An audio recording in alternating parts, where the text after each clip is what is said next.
Младите ракометари на виничкиот клуб Торо Спорт утре заминуваат на меѓународен надпревар во Благоевград, во спортската сала Пирин, ки си ги одмерат силите со 4 клуба, од кои 2 бугарски и 2 македонски. Освен домакините од Благоевград, Интер Академик, во првото полувреме на турнирот ќе учествуваат и клубот Спартак од Варна, како и Металург од Скопје. Како што веќе објавија бугарските медиуми, учесниците се деца од 1998 година и 2000 генерација. На првиот надпревар во сабота играат ракометарите на Металург и Спартак, надпревар кој официјално ќе го отвори овој меѓународен турнир. Вториот надпревар ќе го одиграат Торо Спорт и домакинот Интер.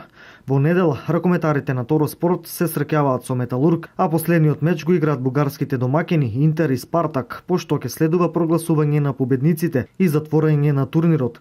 Инаку младите ракометари на Торо Спорт во есенскиот дел од Пионерската ракометна лига го освоија високото второ место, а пред 2 месеци беа домакини и организатори на меѓународен турнир и во Виница.